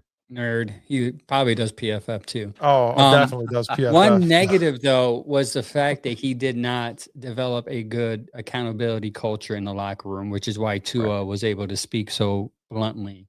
But I culture's a hope problem. that he would learn from that at his second job as the head coach, whether it's here or there. I do like him a lot, not just here. I just like him personally. I think him working under the guy that was here that we've always talked about that wish he would have stayed here, Shanahan. You learned a lot from him. So I think having that mindset I was is still learning great. from him. Yeah, he probably got is. shafted, guys. He got shafted. Listen, you gave him a quarterback that was subpar, could barely spell his own name because he had so many concussions. Get over it. Let's take him through it. He was doing good into this Once he concussion gets here thing. with a good quarterback, then he'll be fine. And he probably could develop Shador. We don't know. We'll see. Jesse I know. Minter. Jesse Minter. I said Minter. Jesse Minter is next on deck, the Chargers defensive coordinator. Ranked number 1 defense in Michigan. Mike loves that. Chargers defense was number 1 in scoring, which, by the way, that's good. 17 points a game. I mean, you wouldn't be worried about your defense if you get a guy like this, right? I mean, he's kind of matching what Schwartz has done. Worked with elite programs, Michigan, Baltimore, Vanderbilt. I wouldn't son call of him a Michigan coach. elite. Go ahead. Jim Harbaugh trusts him. All 8 teams with head coaching openings requested to interview him, so he will be a hot commodity. That to me is more telling than anything, because what we talked about to open this show is we don't know these guys because we haven't been exposed to him, but the NFL has. They know each other because somebody on this team knows somebody that he works with, and like they talk. And so the fact that that many teams are interested says something. And there's very few exceptions to that. and without like jumping into like the weird little like scenarios of that, I think that is a incredibly telling like fact. Yeah. Yeah, I want to bounce back here. Greg says if he does, meaning McDaniels, if he does come here, do you think Cleveland's going to give him enough chance to develop Shador? I think they're going to give anybody an opportunity to develop Shador, not just Mike McDaniels. I think that's the focus. They need a quarterback. Mike McDaniels, or Shador, or a quarterback in general, they're going to give him an opportunity. I don't want to focus.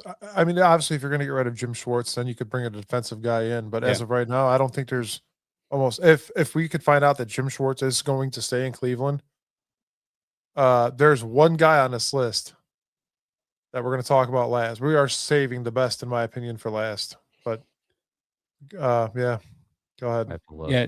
Next is Nate's Ski House. Sorry. Rams passing game coordinator, age 35. Hassie. I think is it Hassie?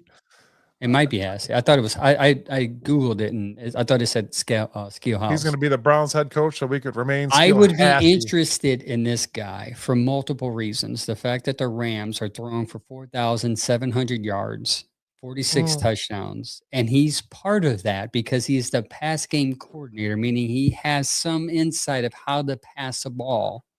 He has some insight of those plays being drawn up. He has some insight in all that. He is 35 years old. McVay calls him one of the brightest minds in football. If McVay is calling you a bright mind, I like that. Why? Because I think McVay is one of him and Shanahan, hand in hand, the best coaches in the league. Former quarterback, remember I said Painter was a former quarterback? This is the other former quarterback I was telling you guys about earlier. Understands the game from a critical perspective. Rapid riser. He was the OC at Iowa State. Matt Campbell now is gone. I forgot where he went. He went to a different college. He's getting head coach's interview after just one season in the NFL. This kid is smart. He went straight from college, which he was in Illinois, and was the running backs coach right after he was the quarterback and at the Fighting Alumni. He's been coaching ever since. If there's a dark horse that the Browns are very interested in, it would be him. And I know you guys are like, dang, Angel, I want Schwartz. I want these big names. But I'm telling you, the Browns are looking for somebody who has these traits because this guy can not only scheme up run plays and pass plays, he can also scheme up whatever the weaknesses is every week. If a defense has a weakness, he's going to scheme up that defense's weakness and play, whether it's run or pass. That is where the Browns want to go with their offense. They don't want this caveman offense where it's just two tight ends and a running back. They want to be able to spread the field or go with the two tight ends or run the ball. And this guy has every attribute to do that. Sorry, I went on a tangent. No, it's fine. Here's my back questions. One, does it bother either of you how little experience he has, similarly to Tommy Rees? Like, regardless of how smart he is or how fast he's kind of coming up the ranks, like, does it bother you how unconnected he is? Or do you like non-factor? He'll get over it. Get in while he's early before somebody else finds out about him. No, I'm not bothered by that because I think I can tell you what I think the Browns are going to do. They're going to bring in him and they're going to bring in people to help him. Not just him, but I think if there's another guy we have on this list that they're going to bring in people to help, specifically younger people that do it for a year or two. And I personally don't think they even care about that anymore. I don't even think they care about, does he call plays or does he not call plays? I think they're looking for someone specifically that would do adjustments week by week. Because one thing they did not like about Kevin was the fact he didn't adjust in game and he just didn't adjust his offense to the quarterback in which they gave him. Watson, he never adjusted. Shador, he never adjusted. They're looking, this is why when people say Jim Schwartz or Harbaugh or these older people, these older coaches, not to disrespect them, I think they're looking for someone younger with a brighter mind who's going to adjust the game plan every week based on the opponent. By that way, the opponent can be surprised and have to adjust weekly to them. It's the next wave. It's not just the Browns are doing this. It's just, I read it today. I was in jury duty. I read a lot during jury duty today.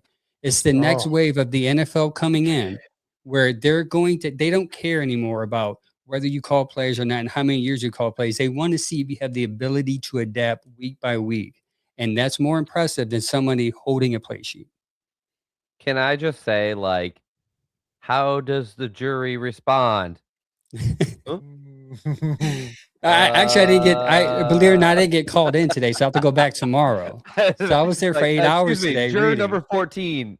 What are you doing with your phone? No, I wasn't. Okay, when I mean by jury duties, I was in a room waiting to be called in to be questioned if I'm suited enough to be a juror. I'm in the beginning Remind me to stages. tell you guys, and I think, well, it's over. I'm allowed to tell it on the air. I won't do it now, but remind me on one of these shows when we've got time to kill about the case that I got in jury duty. It was friggin' hilarious. It was the greatest case I could have gotten assigned to. We do that with the summer show. We're in the middle of when we're like in a dead show, like we'll go into some jury. But I know I said a lot on him, but Stafford had the fifth best fifth best completion percentage career under his scheme. Now Stafford's a good quarterback, so I mean you can't bring Stafford with you, obviously. I wasn't gonna say it. I was gonna be like, Stafford's incredible. Puka Nacua is great. That team has had a pretty stellar cast of pass catchers. So I'm just that's one, but that's because that also too shows encouragement for someone like him who can probably develop a pass catcher because he's a schemer. Say, hey, Nacua could do this development. I mean, that's what I see. That's how I view it. But just want to know you guys. These last two, that's it for me. Okay. I'll wait. I'm gonna wait. Go ahead, guys. Go ahead. Do your thing. I'm done with him. Oh, see, all right, me too. Let's move along. Mike's like next. Mike's like, never heard of these guys. Get them out of here. Next. No, I did some research today at work, and I was looking up some of these guys. And you know what? I'm gonna get into it for the last one. I'll be honest with you. I have a soundboard, and his name's Mike. When I need someone to sound stuff off, Mike's driving, towing trucks, and like fighting the wind, and I'm like jury duty texting. I'm like, what do you think about this? So he's probably like, this dude's on crack. No, me and you actually worked well today while you were at jury duty, and I was at work. We ran into the dumbest error today, and we had to do the dumbest thing to fix it. It was wild, but it happens. Next, we got a fan favorite. Next, number 9, John Harbaugh. We all know him. He's a former head coach, Super Bowl champion, beat the Niners, his brother, and in 2012, 180-13. And by the way, this speaks a lot because him and Tomlin won a lot in this division, and they're gone. So let's talk. Also mention it's important for the Browns to get this right because this division's up for grabs in the next couple. Also important for them to get it wrong, just like the Steelers have at quarterback for the last 100%. Decade basically. Since Roethlisberger left. Yeah. They got it right and they rode it for the longest time. We need them to get it wrong here and ride that for the longest time. Please. Yep. It is the upside down. Your time. I didn't see it's our time to shine. Oh, he was a coach of the year. I didn't know that. I didn't know he's a 2019 coach of the year. Okay. Harbaugh? Yeah. Yeah. I mean, that was the year that Flacco went down, right? And Lamar came in and just blew it up, or was that? No, that's why Stefanski got two-time coach of the year because we just dealt with injuries on 2 horrible years. Yeah, you get coach of the year by defying expectations. The beginning of the season comes and they're like, "Oh, this team is a 5-win team," and you go to the playoffs, you're getting coach of the year. That's how. It works. Do you? So obviously, Harbaugh would be a yes for everybody. I would assume. Yeah. Yes. Yes for me. Obviously, he's that gritty guy that I do want. He gets things done. He, I think, has been able to evaluate his team and in the right ways, and it's shown game in and game out. You see improvements. Obviously, with Lamar Jackson, that could have changed in the past couple of years, is what we're hearing. So I don't know what's going to happen here if he were to come here. I hope for the best, to be honest. He would be my first choice to see how it would happen. But my question to you guys is, we all want him. How big of a contract, how long of a contract would you be willing to sign for that?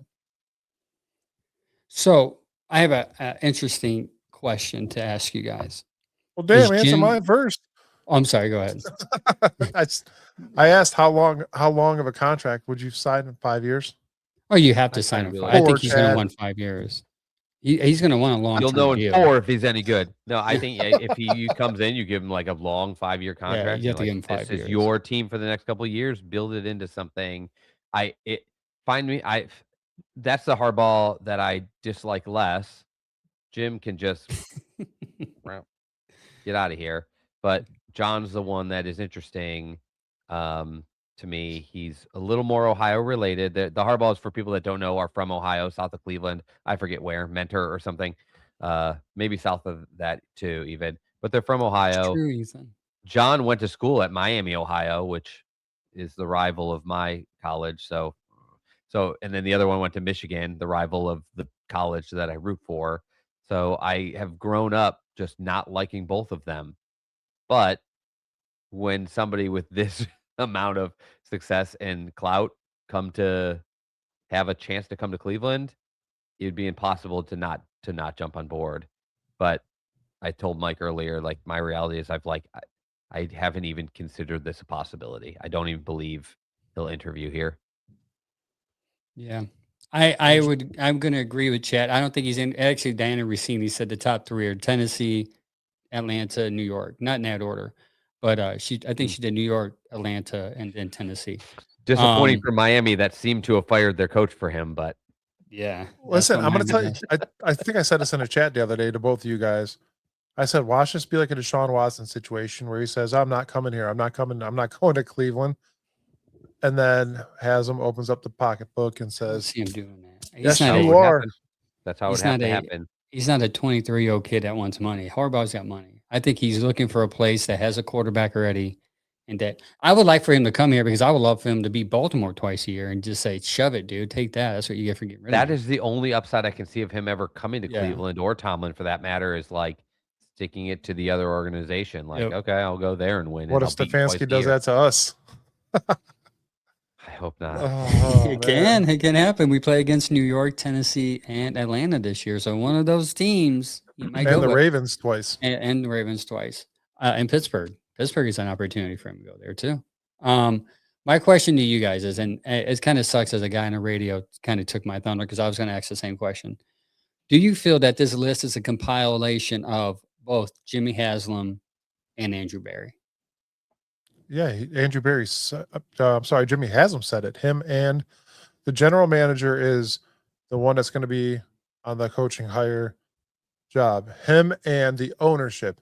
Andrew Berry and the ownership is quoting Jimmy Haslam. So when people say, I want John to come here, you have to understand that Andrew Berry most likely may not want that. Because if John comes in, I don't care about the $20 million, whatever money he wants to pay. That doesn't bother me. I know what you're going to say, and I think you're right. What bothers me is the fact that he said he wants to pick his own GM. He wants full control. And last time that happened here, it did not end well. It didn't. Last time that happened in most places, it didn't end it well. did not end well. Doesn't That end well. is a recipe for failure most of the time because it's a desperate thing. It's the same as giving 3 draft picks, 3 firsts, and $240 million to Watson. You're creating a desperate situation, and good teams don't do it. And you're going to give it to a guy who has not successfully drafted a receiver to help Lamar. And that's not to sit there and say he was in charge of the draft. So if he's not in the charge of the draft, you're going to give him power to draft that he's never done before. That scares me as a fan. I mean, I'm a big guy I'm a big believer that Lamar was sort of the beginning and the end to him.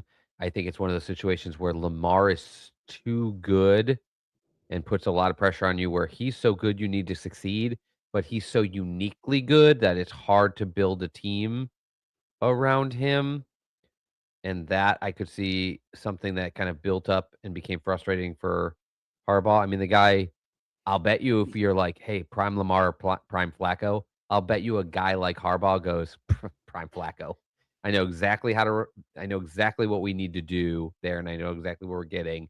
And Lamar, as talented as he is such a put the team on my shoulders and get things done guy that it makes it harder to like create an offense that like works in sync.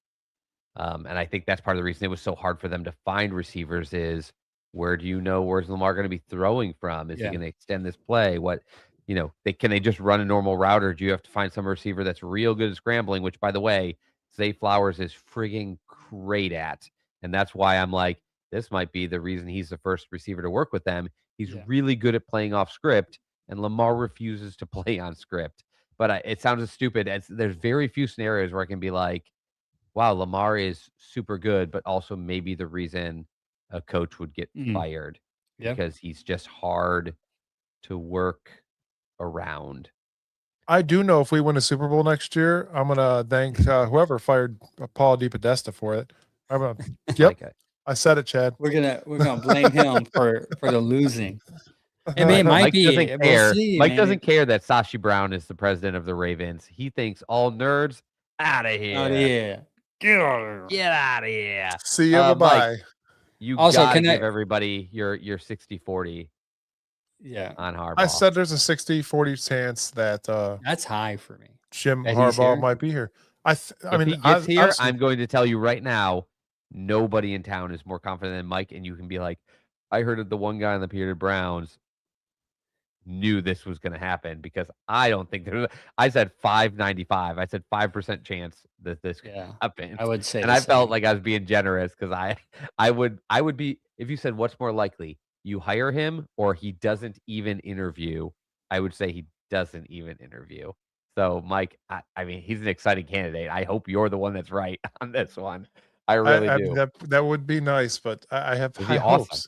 As a Cleveland Browns fan, can you guys believe I'm saying that? He leaves some to be desired, but you can't argue with like what he brings. It's better than it would be the best.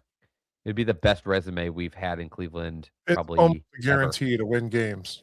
Is what that is. Yes. Yeah, I mean, I would be excited. Someone just in the Brown. chat said Angel doesn't like John. No, I do like John, but I'm also realistic and to know that the fact that if New York, Atlanta, or Tennessee, who has their quarterbacks, are in play, as a coach / going to be controlling the draft from that point on, I don't have to draft a quarterback. I got a receiver in New York and a running back in New York. I got pieces on defense in Atlanta and pieces on offense in Atlanta. Tennessee, I have a quarterback and maybe a couple pieces on offense. I got to fix their defense. That's a lot easier. And then I'll have to deal with this owner. Yeah. Like we don't even we forget about the fact that he has to deal with Jimmy Haslam. That's who's true. Inconsistent. And by the way, he doesn't just have to deal with Jimmy. He's been watching what's been going on here for 18 years, and Jimmy's been here for the last 12 of them. He knows exactly how messy this has been because he's been scheming against this team and watching the coaches turn over and seeing what's happening in Cleveland. Like he is as familiar as anyone to what's happening here. But Angel, Mike sounds like Mike thinks like this is like a choice destination for him. Like I said, be a nice place for him to kick the Ravens in the pants. Where do you think his top destination is? Like where do you put him? You talked about it last week, and I looked into it. I think Atlanta. Atlanta's a perfect spot for him. The pieces are there. And I agree with Ethan. They're a quarterback. They're going to need a quarterback eventually, and you can get it in next year's draft. They probably can't get it because they gave up their first pick to the Rams this year. But their defense is solid. They got core pieces, and maybe he can tap into Cousins there and get one good year out of him, one more, and you can win right away. 5 last games, and the owner's amazing. The owner, Atlanta's owner, is one of the best in the league, just hands down. And also, like I know people they are don't not. win a lot, but He is an owner that is willing to like hire his guys and let them work. That's what I've heard. Yeah. The other thought is like, yeah, maybe they don't have a quarterback we know of, but they drafted Penix in the first round, and it is a better option than a lot of teams that fire head coaches or our head I mean, coach hunting. you're coming here with a quarterback that just came off injury for 2 years and a 5th round pick who struggled to grasp the NFL concept. Yes, there's things I like about Shador that I'm encouraged with, but a guy who's 63, you think he's going to come in here and have to develop a young guy? See, that's the part that I have paused with Jim, not John. And even It was so, like, there's no route. Like you could somebody said the other day, like, oh, then people like this Raiders job, they don't have a quarterback. Yeah, but they have a route to a quarterback. The Atlanta what do has you a do? route. There's a scenario where their quarterback works out a lot easier than ours. And they've got 2 scenarios like that. And like there's just, Also, Mike I'm said really it. skeptical of Yeah, Dart, but of Jackson Dart. But there there's might be something. somebody who looks at it and like, I see a route where I make him our franchise quarterback. Like there's something Mike there. said it perfectly when he said that Haslam's going to have to pull out a pocketbook. That is the only way Yep. any free agent's going to have to come here. Any free agent run quarterback. We did that. He failed. You go to Atlanta. I mean, Watson's going to choose Atlanta before he got that money. So that tells me that's more desirable than here. Well, yeah, Harbaugh has a good defense. That's a good start. But the problem is you've seen what that good defense did for you this year, gave you 5 wins. Yeah. Well, I said at the beginning of the year, and there's a reel about Defense it. wins championships. Defense wins championships, but your offense has to be able to score. And I think Harbaugh could be a huge asset to this team to put that offense in scoring agree. position and score If- points, put points on the board. You need that. But your If it defense, happens, I'll be happy. I won't well, complain. Trust me. If he gets there, I'm like, dude, we're about to win. And what culture is different. I would be worried about him having control, but that'll be the "I told you so" moment when it happens. But I do you would be guys ready think? to go. Do you guys think the Raiders' path is like Tom Brady making himself an eligible player and just rock and rolling it for like a season? And Have a season until Mendoza's ready to play. Not there. Mendoza's like, hey, I'm ready, Tom. No, you're not, son. Sit back. I got this. Yeah, he might call up the Steelers, but he's not doing it anywhere else. Yeah. The last guy on our list, someone that I'm recently very excited about, and he's young, very smart. Yeah, he was told that he can tell you how to put a car together without reading directions. That's how smart he is. Grant Udinski. Udinski. Jacksonville Jaguars offensive coordinator.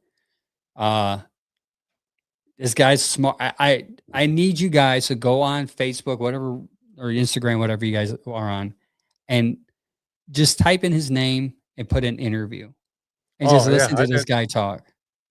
Yeah, That's what they need to do.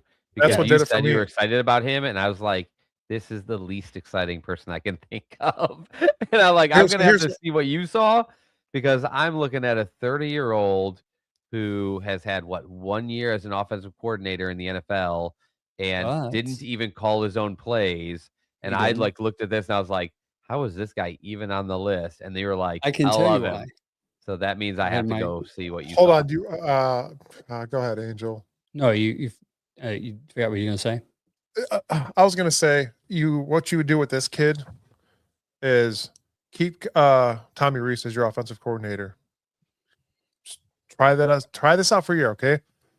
Put this kid in as a head coach. Yes, as smart as this kid is, and you could tell, like Angel said in his press conference, He's smart. This kid reads a defense while making an offense is what they are. It is insane. He was talking to a player, and he was telling the player what he needed to do to beat a defense and become better. And he didn't just go, do this route, and go there. He was like, if this player were to do D, X, Y, Z, and he was like, in the letter grades of every little thing, he broke it down during this interview.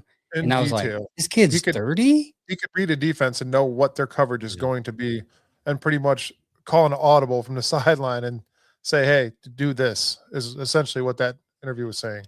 But you know what? Here's my other point to this is I don't want Tommy Reese to be a head coach just yet.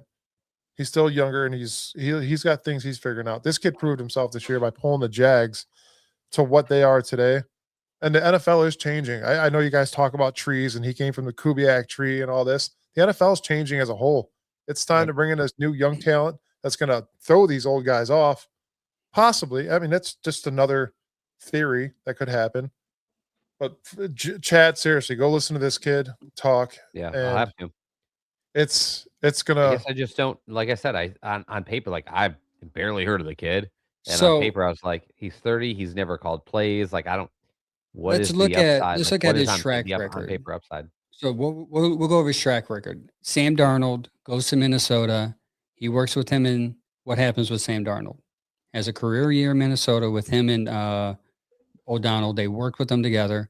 O'Donnell says that he's a smart, brilliant kid.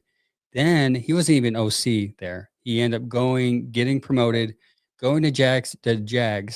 Who is the Jags quarterback? Trevor Lawrence. He had a horrible year last year. And under him and Cohen, he improves. The track record show this guy knows how to communicate just like the other guy. What's his name that we just talked about from Illinois? Man, I got to remember that guy's name. The reason why I'm interested in him also, he's former quarterback, again, knows how to talk the quarterback lingo. Mhm. Where's the other guy at? But anyways, he knows how to talk quarterbacks. He knows how to develop the quarterbacks. Trevor Lawrence, big fan of him. The reason right, why Chad. he's getting a lot of run, not just in Cleveland, is because it goes back to my spiel earlier about the new wave of coaching that's going to come in NFL, where it doesn't matter how long you coached, it doesn't matter whether you call players or not. It's all that matters is how you communicate, how you develop, and how you communicate to your players and how they grow. That's why I said go back to that interview with him, and he was talking about an offensive player, and I thought for 1 minute he was talking about a defensive player because he broke down what the defense guy was doing. And he was telling the offensive player, when he does this, you do this, you do that. It was just, it's like poetry. So I would be very excited if the Browns can get him. Now he's 30. He's young. He's the youngest of all this group here. But this guy has a lot of potential. It's one of those things where if you don't get him this year, he's definitely going to be on someone's team next year. So it might be one of those, you have to shoot your shot now before you lose out later on him. You might be, we had him in the building and we let this guy go 2 years from now. And that guy is over there coaching like the next Sean McVay. Or what you could do is bring him in here as something. Let him get a feel for. Well, he's an OC. You have to promote him to head coach. He can't lateral move. Yeah, you're right. So he'll have to either be a coach. It doesn't have to necessarily be head coach though. Assistant. We brought in a special teams coordinator who I don't like at all. Actually, we did with Mike Prefer. Back when we had Mike Prefer, Oh yeah, I think we brought him here. We made him assistant head coach. So that is a promotion. It's like he doesn't necessarily he doesn't call plays there. You can bring him as the offensive coordinator and then like assistant coach, and then all of a sudden he's So that's I'm big on that guy. I know you know much about him, Brad. Chad. I encourage you to look into him. I personally think you will like him personally, because I feel like me and you're the same type of mind sometimes when it comes to certain things. Yeah, my hesitancy is the age. I think you're very excited about a young guy. I'm more nervous. Well, I'm very excited about a young guy. That's why I don't want I'm the opposite. 63-year-old man. I am nervous about a guy that's 30 putting together an offensive staff when he can't possibly know enough NFL coaches to bring in, and every coaching position matters. Yeah. Do you think other coaches that he been around, it's like, man, this guy's smart, I want to get with him because I he's want to work make underneath. I wanted him to be my boss. No. Yeah. I think very few people want that. McVay That's was why. there. Hold on. That's why Chad didn't understand the chat earlier. He didn't watch that video interview. Yeah, that's what he said. I don't understand. Yeah, that's why I'm like, I don't know what you guys are talking about at all. We're talking about the interview. But yeah, so those are the 10 people that they're either interested in or interviewed. I'm sure there might be more to come. Hopefully soon. I think this is going to be a long process because they still haven't interviewed any of these guys, the last guys that we talked about. Can't make it too long. What's your guys' guess like estimated timeline for us to have a head coach announced? What, with the team they just opened up a new team. I mean, they're gonna have to go through that team's gonna have to go through a lot of interviews too. I mean, I'm saying 2 weeks or more, or probably a month. Let's say 2. Least. Yeah. I would assume 2.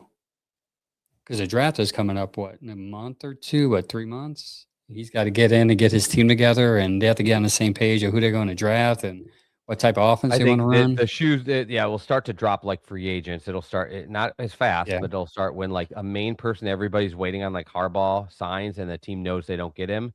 They've got their other guy lined up, and they're calling immediately. Dominoes. So, It'll be him, Kevin. I just looked up. Udinski was in the NFL a little longer than I thought, which is 6 years. good.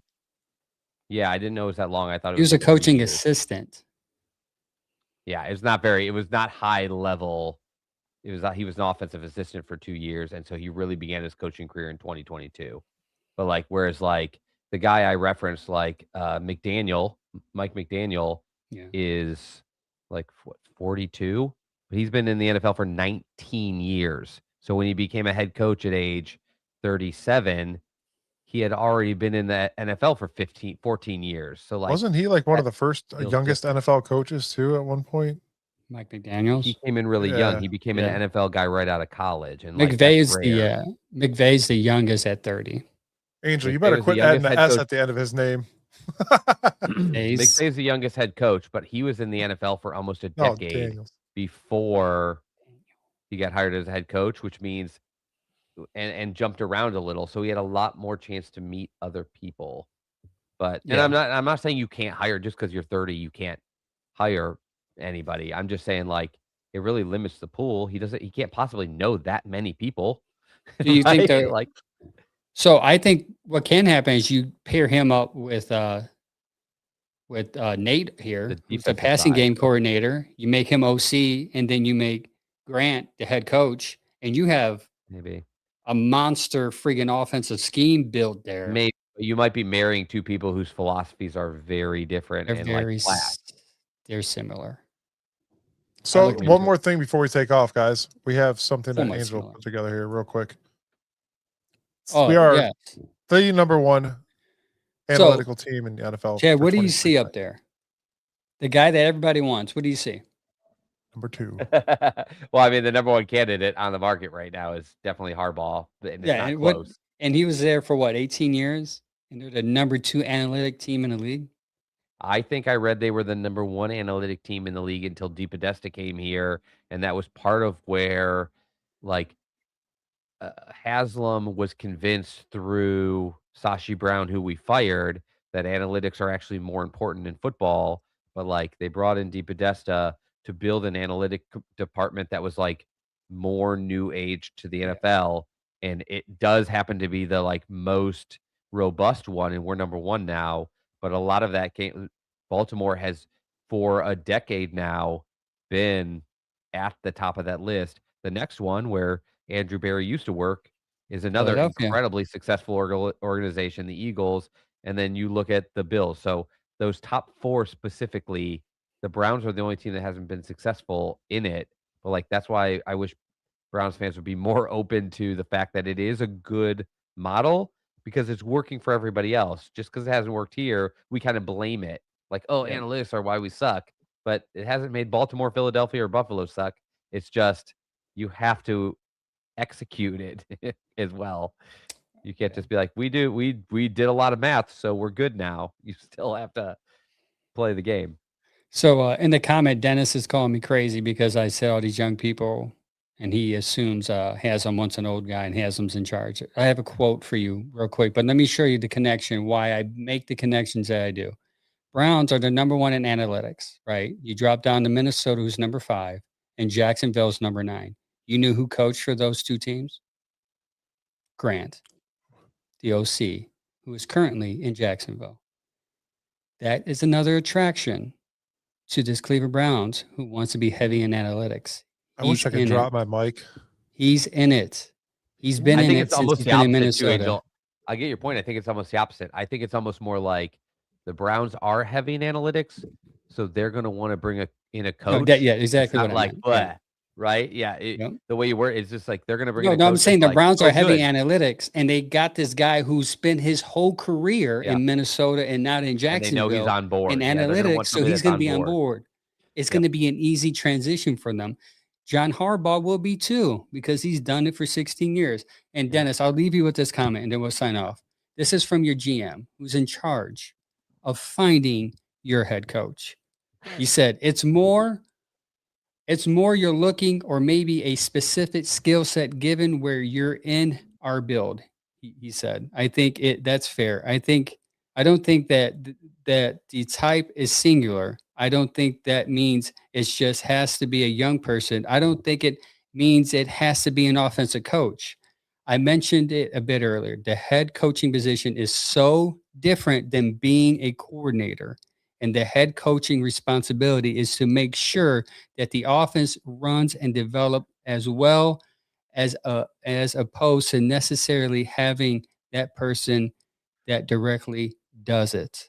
Barry is describing a CEO style head coach, someone who oversees the entire operation, managing people, building systems. He doesn't want a head coach just to run an offensive system. He wants a system manager over it all. And if you're old and you haven't done it before, it's going to be hard for you to learn that. So for me, when I see that, I see a young guy who's an up and comer, who knows the system, who's been in the system, and the transition is going to be easy. I could be wrong. It could be John. It could be everyone's favorite, Schwartz. But I'm telling you, don't sleep on the young guys just because they've been coaching for 2 or 3 years and because you don't like them. Or know them. Or you don't know or them. If don't you know don't them. like them, if you don't like them, you're just not giving. You don't know. You're Dennis, like, don't be surprised it will be a 30-year-old coach. And when it is, if it is, come back on the show and say, wow, Angel, you weren't far off, because this team wants to be a younger driven team, because you're going to have a younger driven offense.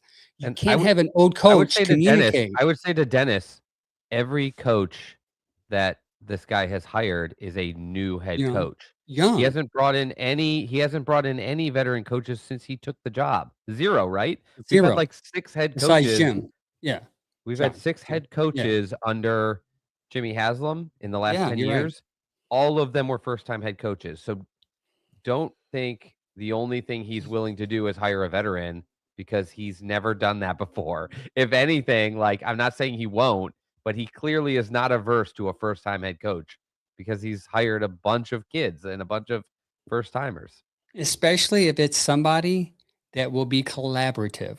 I mean, Kevin was like 36 when they hired him as the head coach. Especially if it's someone, the big thing is collaborative. You got to be collaborative. And you think that he is going to let go of Andrew Barry after he advocated for him for 20 minutes? That's going to make him look like a liar, and it's going to make him look stupid. Yeah, he could. I don't think he will. I mean, he could.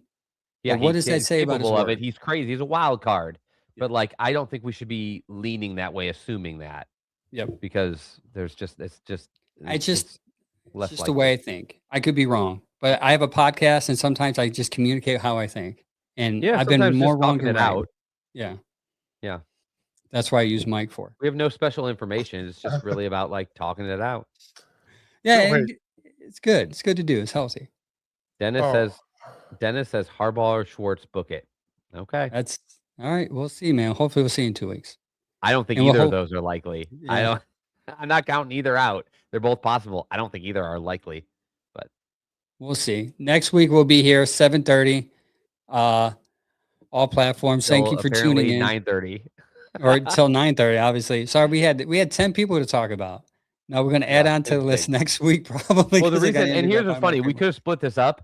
I was nervous these candidates would start signing throughout this week, and it would have been like, well, we should have talked about them already. I was so hoping to get to use this during today's show right over Angel's face, but we got nothing. We got no breaking news whatsoever. Why didn't Pittsburgh wait to fire Tom? Wait till Tomlin waited to leave to our show. We broke that news. Yeah. Dennis said those all speculations. I agree. It is. Thanks for this. We're openly saying like we don't have any inside information on this. We're just going over the logic of like, why would you or wouldn't you be excited about these guys? That's really the phase we're at. And also, too, this is 8 hours of me being in a room waiting to be called on, and it just needed to come out. And actually, this is rare though. Angel is very excited about offensive like a 30-something-year-old like young offensive quarterback coach type. Mike is very excited about more like a vet and more of like a hard knows traditional quarterback. Coach. And I'm actually sort of rarely sitting in the middle this time. Like I'm sort of in the middle. Yeah, usually you're like screaming and Mike's screaming. I'm and usually in the way on middle. one side or the other though too. And I'm like, I'm sort of in between you. I'd like wanna- somebody in the middle of I want to those. bring this up because I've seen this a couple of times. Sam said, "What if Barry gets promoted to like president of football operations and they bring in the general manager?" I'm going to tell you right now, I've had, and I know I won't say this unless I actually mean it. I have someone told me specifically, Andrew Barry would not be promoted. He's always wanted to be a GM, and he's doing what he's always wanted to do. So He's it's too either young. going He's 30, to be the guy's John, like 38 years old. it's either going to be John or him at GM. So if they elected to have John and his guy at GM, Andrew Barry will be gone. And I'm telling you, I've heard it has before. been. Sam's not Yeah. like off his rocker. I just Yeah. think, and I do think that's probably in Andrew's future. I just think it's too early. He's just Yeah, getting. he The wants guy's to be a gotten GM. The guy's gotten to pick in the first round twice in his career. wants Like to do he it wants again. to make some picks. Yeah, Chad, I did move notes. I just and saw left that. I was for like, next oh no, week. what I do? No, I moved them It's to okay. the old folder and got those for next week. All right, we've been So- on Well, everybody, it's for been 25 minutes too long. It was fun. Thanks for tuning in for almost 2 hours of the show. Yeah. You We will guys see might you want to guys. break this one into two and watch it in segments. No, I know Thank if we go you. over 2 hours, we do some, it messes with us. But We have a lot of reels. we'll be live Thanks. this Saturday, 10 a.m. Yes. The Browns Morning Brew with me, Sam, and Gary, and Logan. So don't forget to join us. It's 10 o'clock. It's 10 o'clock. Gary this will morning. be going over the entire team's PFF scores with everyone. Oh man, I got to get Gary on a Tuesday show with you one day. Oh, Until He next was already in time. the chat giving me crap. was. That's why I said it. Appreciate you guys. Thanks for the love. Continue to follow. Until next time, like always, go Browns. Go Browns.